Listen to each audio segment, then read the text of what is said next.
Hello friends, आज हम equation of line देखेंगे इन 2 पॉइंट फॉर्म।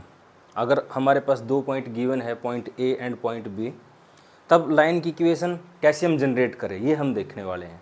और साथ ही हम देखने वाले हैं कि कोलिनियरिटी, अगर 3 पॉइंट हैं गिवन है, वो कोलिनियर है या नहीं है, हम उस चीज़ को भी यहाँ से देखेंगे किस तरीके से हम काम करने वाले हैं। चलिए, अगर और ये हमारे पास 10th में एक सेक्शन फॉर्मूला था, वहाँ से इस चीज़ को इन्वेंट करने की कोशिश हम करेंगे, एक अलग तरीके से हम काम करेंगे। जैसे हमारे पास अगर कोई 2 पॉइंट है, पॉइंट ए x1, y1 और पॉइंट बी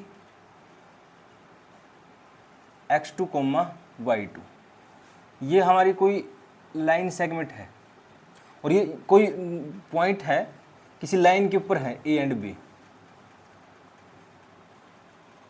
अब ए और बी के बीच में अगर कोई आर्बिट्रेरी पॉइंट है, पॉइंट पी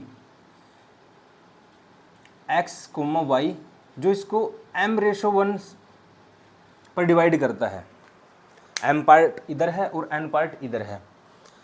ऐसा भी हो सकता है ये पॉइंट मेरा outside of this line segment हो। तब हमारा सेक्शन फॉर्मूला क्या था कि जो x है, x हमारे किसके बराबर था, x is equal to mx2 plus nx1 divided by m plus n, और y कोऑर्डिनेट मेरा क्या था, my2 plus ny1 divided by m plus n। ये तब था जब पॉइंट मेरा लाइन सेगमेंट के अंदर हो, और अगर आउटसाइड हो, इस साइड या उस साइड, तब मेरा x कोऑर्डिनेट था mx2 minus nx1 divided by m minus n।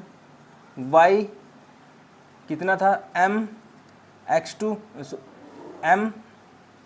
my2 minus ny1 divided by m minus n, ये था। अब थोड़ा चीज़ों को ऑब्जर्व करेंगे और यहाँ से हम लाइन की इक्वेशन ड्रॉ करने की कोशिश करेंगे, बनाने की कोशिश करेंगे इन 2 पॉइंट फॉर्म। चलिए, अगर मैं बात करूँ x कोऑर्डिनेट की यहाँ, तो इसको थोड़ा रीराइट अगर करके हम लिखें तो इसको हम इस तरीके से लिख सकते हैं, x2 plus n divided by m plus n x1। और y कोऑर्डिनेट की बात करूं, x कोऑर्डिनेट को ऐसे हम लिख सकते हैं, और y कोऑर्डिनेट की अगर बात करूं तो m divided by m plus n y2 plus n y1 divided by m plus n।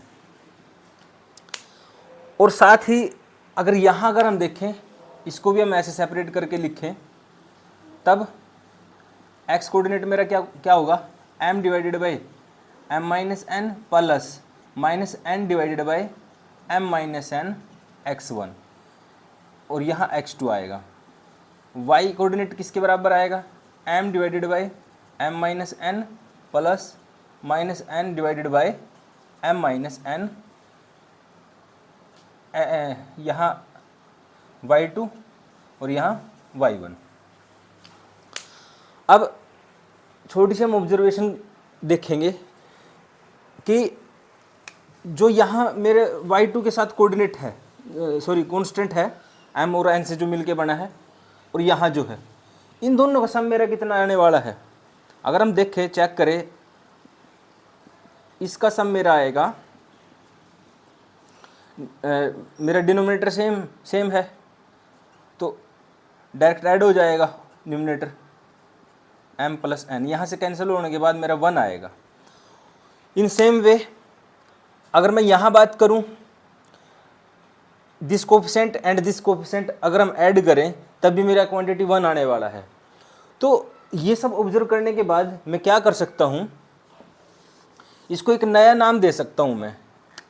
अगर मैं इसको लैम्डा नाम दूँ तो यहाँ मेरे को क्या लिखना पड़ेगा, क्योंकि यहाँ जो है वो इसके ऊपर डिपेंड है, और हमको ये पता चल गया इन दोनों क्वांटिटी का सम 1 है।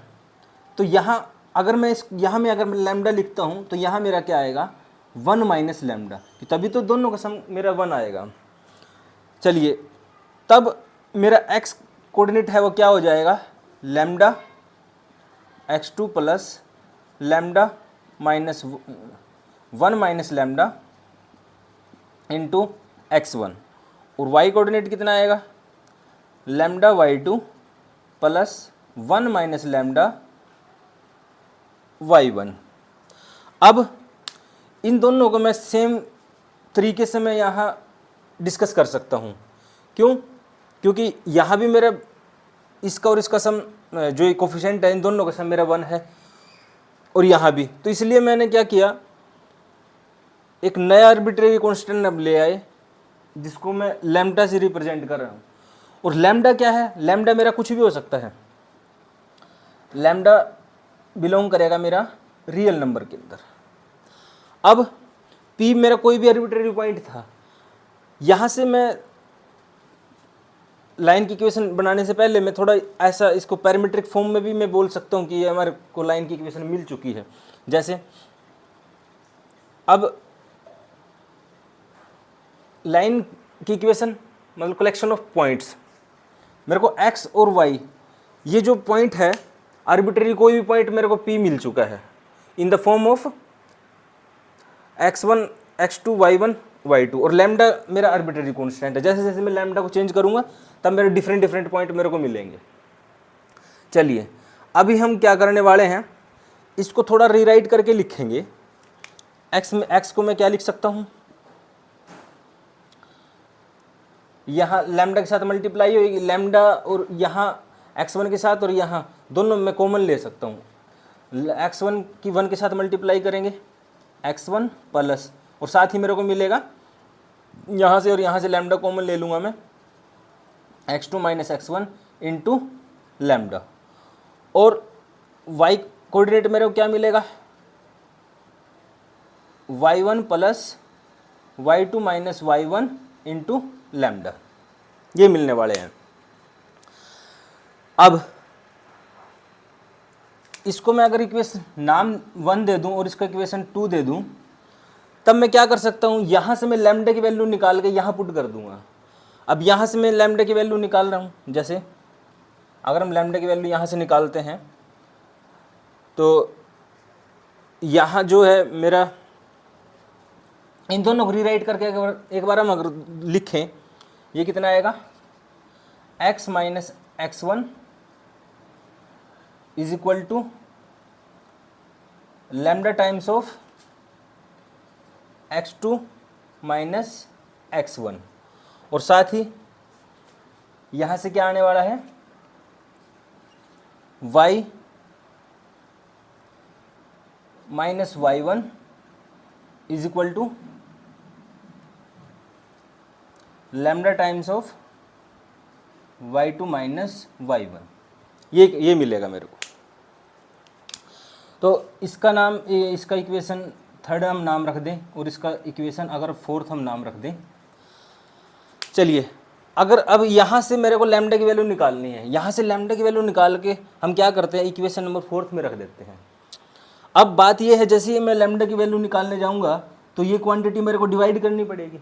अब ये क्वांटिटी मैं तभी डिवाइड कर पाऊँगा जब x1 x2 हमारे बराबर ना हो। अगर बराबर हो गए तो फिर ये 0 से मैं डिवाइड नहीं कर सकता। तो फ्रॉम इक्वेशन 3rd इक्वेशन से मेरी लैम्डा की वैल्यू कितनी आएगी, x minus x1 divided by x2 minus x1, और साथ ही मेरे को ये लिखना पड़ेगा x1 does not equal to x2। अब लैम्डा की वैल्यू हम उठा के यहाँ रख देंगे, putting the value of lambda in equation 4th में हम रख देंगे। तब मेरे को क्या मिलेगा, y minus y1 is equal to x minus x1 divided by x2 minus x1 into y2 minus y1। अब ये मेरा कांस्टेंट आएगा, ये कांस्टेंट आएगा, क्यों? क्योंकि मेरे पॉइंट फिक्स है, x2 x1 और y1 y2 मेरा कांस्टेंट है। तब इसको मैं रीराइट करके लिखूं, तब क्या आएगा, y2 minus y1 divided by x2 minus x1 into x minus x1। तब मेरे को क्या है, एक लाइन की इक्वेशन मिलती है in equation in two point form where x1 does not equal to x2। अगर x1 यहाँ से मतलब अलग अलग में केस हम डिस्कस कर सकते हैं। अगर मेरा x1 x2 के बराबर होता तब मैं डिवाइड तो नहीं, हम तब डिवाइड तो नहीं कर सकेंगे, बट होगा क्या, x1 x2 बराबर होने के साथ साथ ये जीरो हो जाएगा। ये जीरो होने के बाद x इज इक्वल टू मेरा x1 के बराबर आएगा, तब मेरे को इक्वेशन मिल जाएगी x is equal to x1। If x1 is equal to अगर x2 है, देन तब मेरे को लाइन की इक्वेशन क्या मिलेगी, यहां मैं पुट कर दूंगा जीरो, तो x is equal to x1, या तो अब बराबर है, या तो x1 लिखो या x2 लिखो, तब मेरी लाइन की इक्वेशन ये हो जाएगी। इफ अगर, और साथ ही मैं क्या ये लिखा मैंने, और साथ ही हम क्या लिखेंगे, एंड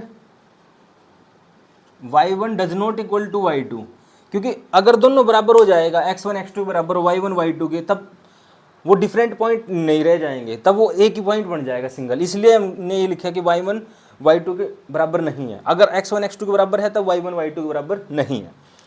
चलिए, ये पहला केस। नंबर 2, अगर हमारा y1 बराबर है y2 के, तब मेरे को क्या मिलने वाला है, तब तो ये मेरी इक्वेशन जो हमने लिखी है ये बिल्कुल फुलफिल है, इसमें कोई प्रॉब्लम नहीं रहने वाली है। क्यों? क्योंकि y1 और y2 अगर मेरा बराबर होगा तो ये क्वांटिटी मेरी जीरो, सारी ये क्वांटिटी जीरो होने के साथ साथ इंटू कुछ भी हो तो ये मेरा जीरो हो जाएगा, और मेरा y बराबर किसके आएगा, y1 के, y इज इक्वल टू मेरा y1 आएगा, then y is equal to y1, तब मेरे को ये इक्वेशन मिलने वाली है। मतलब इसको अलग से डिस्कस करने की जरूरत नहीं है, ये इसके अंदर इंक्लूड है, ये वाला केस।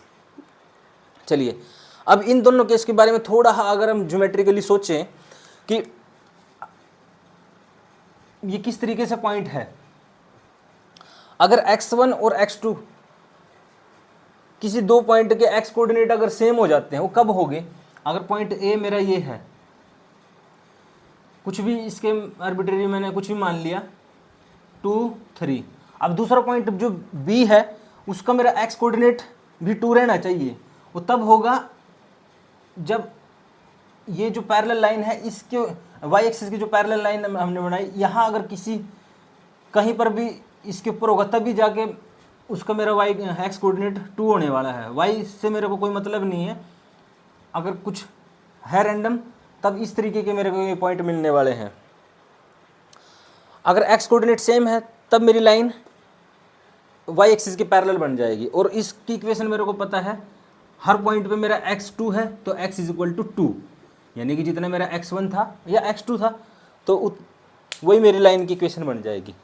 इन द सेम वे, अगर हमारे पास y कोऑर्डिनेट सेम है, y कोऑर्डिनेट कब सेम होगा, अगर पॉइंट A यहाँ है मेरा 1 2, यानी इस पॉइंट की perpendicular distance from x axis मेरी सेम रहने वाली है इस जो पॉइंट B है उसके अकॉर्डिंग, अगर मेरा y कोऑर्डिनेट सेम है तो 3, 2, अब ये हाइट जो है मेरी 2 है, तब इन दोनों पॉइंटों से पास होने वाली जो लाइन है वो मेरे x एक्सिस की पैरेलल बनेगी। तब मैं इस लाइन का नाम क्या रखूँगा, हर इस लाइन के हर एक पॉइंट पे मेरा y कोऑर्डिनेट 2 है तो मैं y इक्वल टू 2 में लिखूँगा। तो ये थोड़ा ज्योमेट्रिकली भी हम इसको समझ सकते हैं। चलिए, ये तो था हमारा line equation in 2 point form. अगर हम कोलिनिटी का कंसेप्ट अगर यहाँ से लेके आए कि 3 पॉइंट अगर मेरे कोलिनियर है कब नहीं है, और किस तरीके से मैं इसको within 5-6 minute second check कर सकता हूँ, तो वो कैसे हम निकाल लें, किस तरीके से हम उसको निकाल सकते हैं। अब जैसे हमारे पास ये फॉर्मूला है, यहाँ से हम उसको जनरेट करने की कोशिश करेंगे।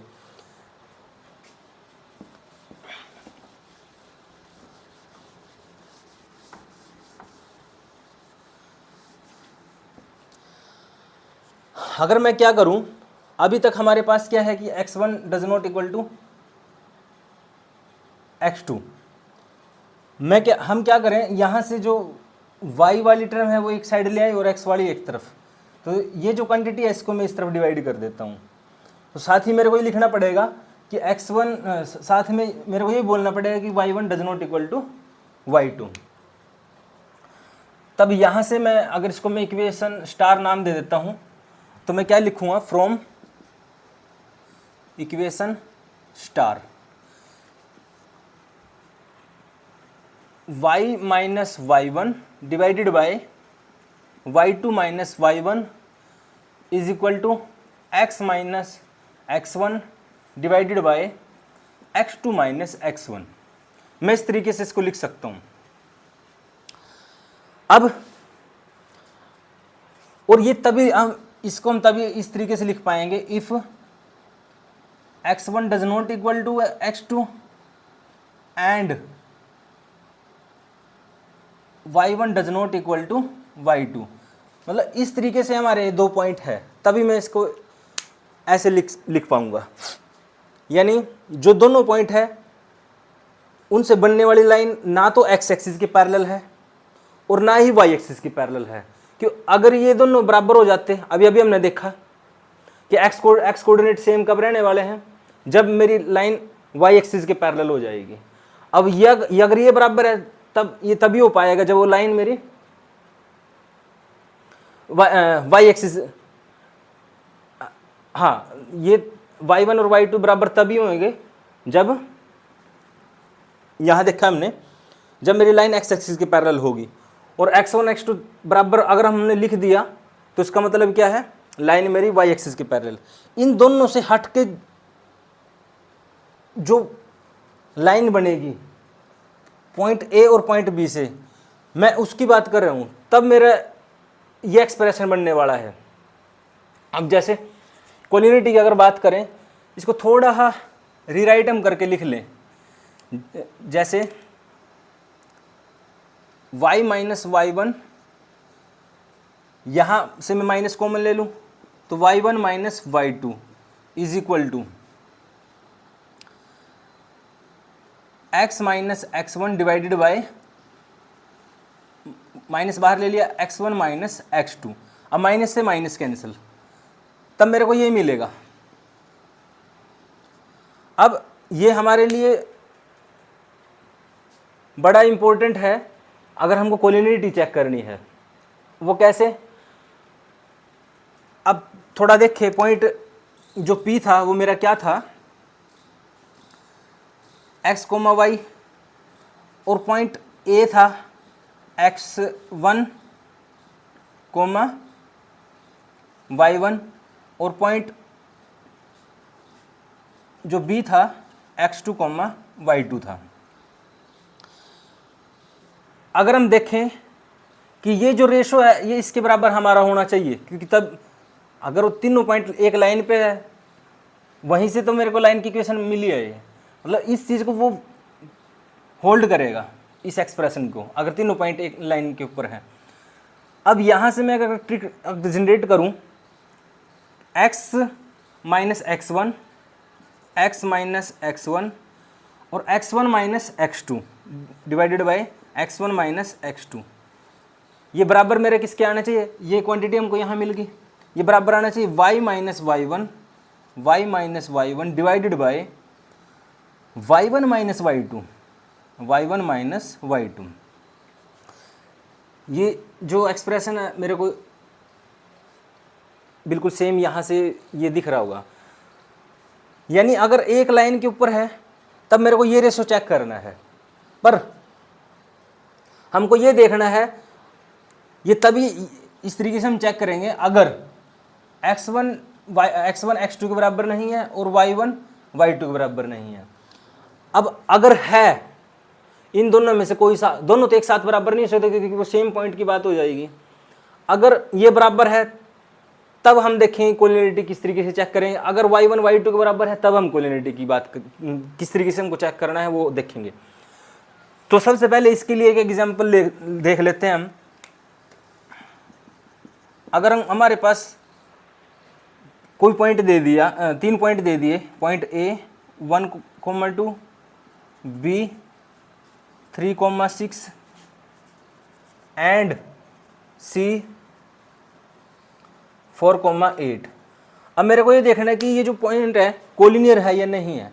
तो उसके लिए मेरे को कुछ नहीं देखना, ये कंडीशन देखनी है, ये कंडीशन होल्ड होती है नहीं होती है। अब उससे पहले हम ये देखेंगे किसी दो पॉइंट के एक्स कोऑर्डिनेट सेम तो नहीं। अगर हो जाते हैं, बाय द वे ये एक्स कोऑर्डिनेट मेरा 1 आ गया, या यहां लगा लो, यहां 1 हो गया, तो कोई भी दो पॉइंट का अगर एक्स कोऑर्डिनेट हमारा सेम हो जाता है। अब इस केस में क्या है, पॉइंट ए और पॉइंट बी का एक्स कोऑर्डिनेट सेम है, यानी वो लाइन किस तरीके की हमारी होगी। अगर एक्स कोऑर्डिनेट सेम है तब वो लाइन मेरी इस तरीके की होगी, जैसे यहाँ 2 2 सेम था।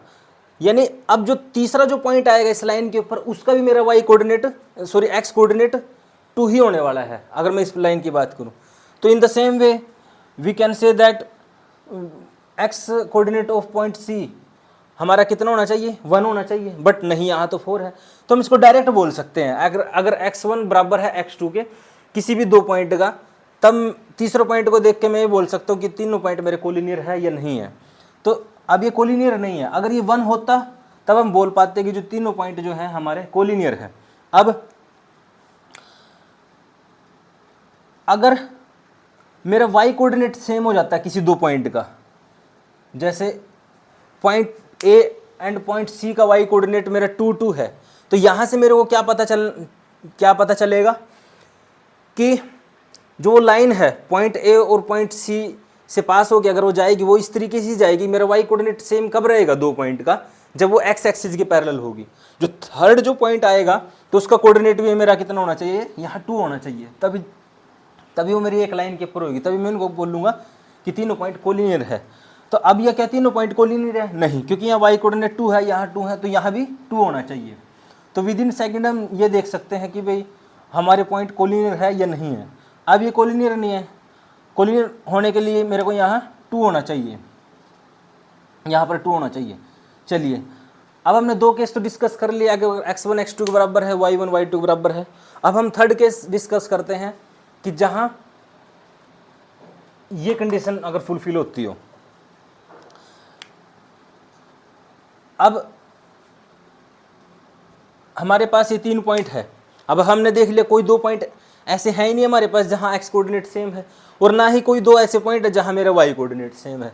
तब मेरे को ये ट्रिक लगानी पड़ेगी और यहाँ से मैं चेक करूँगा कि पॉइंट कोलिनियर है या नहीं है। कैसे? दिस माइनस दिस यानी 1 - 3 डिवाइडेड बाय 3 - 7, 3 - 7 कितना आया, -2 डिवाइडेड बाय -4, कैंसिल करने के बाद मेरा आएगा 1/2। अब मेरे को राइट हैंड साइड का रेशो निकालना है जो हमने ऊपर देखा था।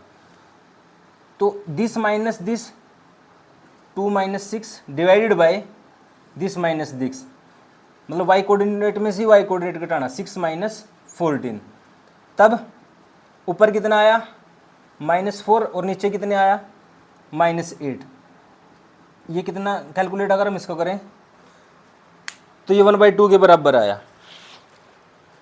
तो बिल्कुल ये रेशो मेरा इस रेशो के बराबर आया, तो इसका मतलब ये तीनों पॉइंट मेरे क्या है, कोलिनियर है। और पॉइंट A B C किसी को भी हम मान सकते हैं, आगे पीछे लग के हम कैसे भी लिख सकते हैं। और अगर इस कंडीशन को ये फुलफिल नहीं करता तब हम बोलते कि ये जो पॉइंट है मेरे कोलिनियर नहीं है। तो अभी हमने इस छोटी सी वीडियो में हमने दो चीज़ देखी है कि अगर हमको कोई दो पॉइंट अगर गिवन है तब हम लाइन की इक्वेशन किस तरीके से हम लिखें, और साथ ही यहीं से हमने एक छोटी सी ट्रिक इन्वेंट कर ली कि जो मेरे को ये बताए कि पॉइंट कोलिनियर है या नहीं है। विद इन 5 या 6 सेकंड में हम ये बता सकते हैं कि हमारे तीनों पॉइंट कोलिनियर है या नहीं है। ठीक है दोस्तों, मिलते हैं नेक्स्ट वीडियो में। इसी के साथ धन्यवाद।